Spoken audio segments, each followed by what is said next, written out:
अन्याय भ्रष्टाचार के खिलाफ ललकार यूट्यूब चैनल में सम्मानित साथियों, आपको स्वागत है। सब्सक्राइब, लाइक, शेयर करें, ये मेरी आपसे अपील है। यही आपके यूट्यूब चैनल की शक्ति है, आप भी जानते हैं। आज मैं केंद्र सरकार और प्रांत की भाजपा सरकारों से, क्योंकि अन्य सरकारें गौ रक्षा के बारे में नहीं बोलेंगी, गौरक्षा के पालक सभी पार्टियों में मिलेंगे, लेकिन उनके नेता गौरक्षा के संदर्भ में बोलने में उन्हें पीड़ा होती है या वोट बैंक का कहीं नुकसान समझ में आता है। मैं केवल इतना कहना चाहूँगा,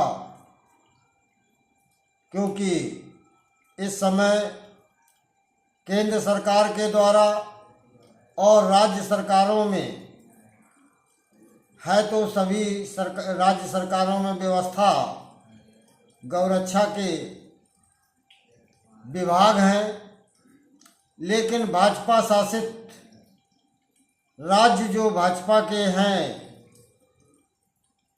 उन मुख्यमंत्री महोदयों से मैं कहना चाहूँगा कि आप लोग अगर सच्चे दिल, दृढ़ संकल्प से गौ रक्षा की रक्षा करना चाहते हैं, तो अभी तक जो भी खर्चा आपने किया है उसके बारे में मैं आपसे नहीं कहना चाहूँगा, लेकिन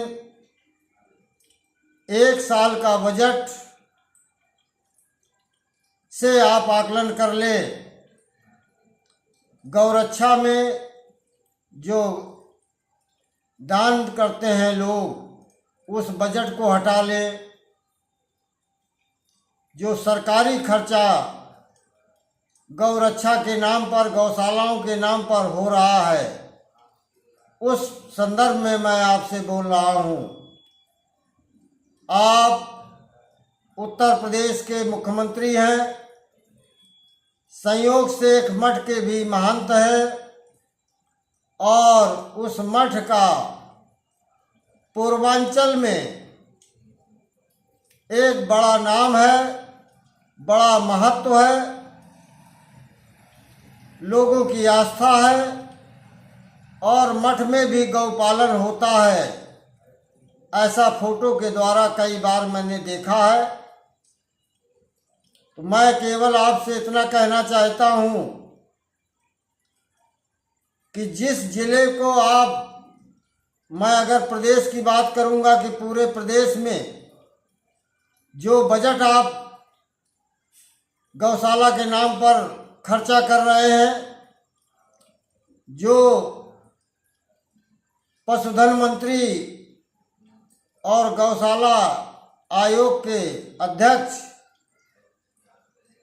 उसे मॉनिटर करते हैं मुख्यमंत्री के अधीनस्थ होकर, तो मैं केवल इतना कहना चाहूँगा आपसे कि 2 महीने का कोई भी उत्तर प्रदेश का एक जिला उस खर्चे का 95%, 5% गवर्नमेंट अपना बचा ले, क्योंकि आपके विज्ञापन में, आपके अन्य खर्चों में, स्वागत सत्कार में एक बड़ा खर्चा होता है, और गौ रक्षा फिर भी अच्छी नहीं हो रही है। ये आप जानते हैं, प्रशासनिक अधिकारी जानते हैं, और आम जनता जनार्दन जानता है। आज मैं आपसे 90% बजट एक साल का, वो भी हर महीने के हर हफ्ते का खर्चा आप दे, और मैं अगर उस बजट के हिसाब से हर हफ्ते का खर्चा आपको दूंगा, एक हफ्ते की बेईमानी मैं नहीं करूंगा, और एक हफ्ते में सरकार का भी बड़ा घाटा नहीं होगा।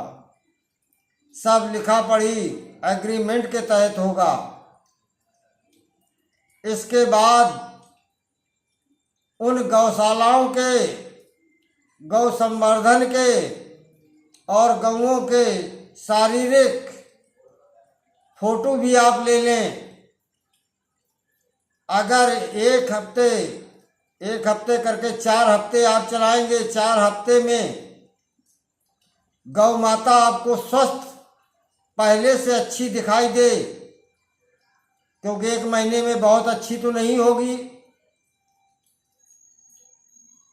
इसके बाद आप कंटिन्यू 1 साल करें और जिस समय एक जिला आपका इस उदाहरण को पेश कर देगा तो मेरे जैसे असंख्य लोग ईमानदारी से,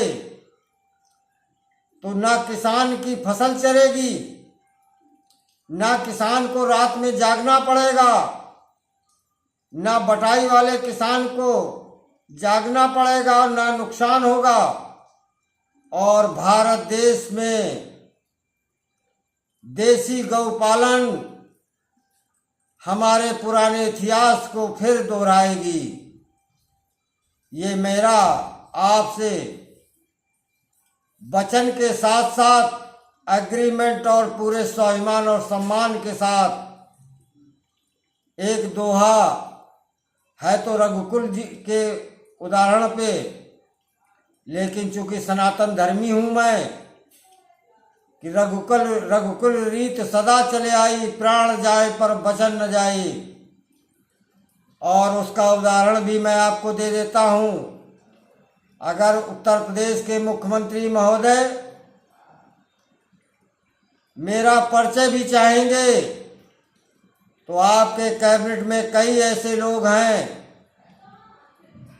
कई ऐसे विधायक सांसद हैं, पूर्व हैं, प्रेजेंट हैं, और कई ऐसे मेरे जान पहचान के मित्रों के सांसद और विधायक मंत्री हैं जो ये बता देंगे कि अशोक दुबे जालौन स्वाभिमानी है, निश्चल है, सच्चा है, न्याय भक्त है, अन्याय और अत्याचार और आतंकवाद के खिलाफ आवाज बुलंद करने वाला व्यक्ति अगर आप उत्तर प्रदेश में ढूंढेंगे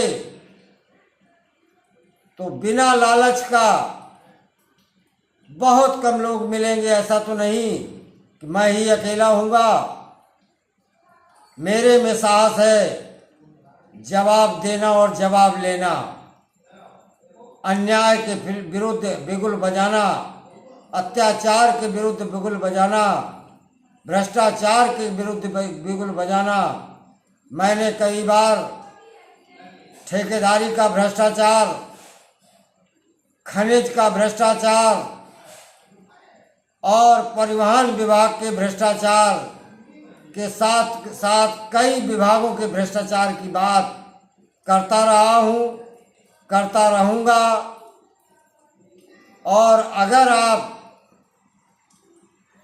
स्पष्ट ढंग से गौरक्षा का बीड़ा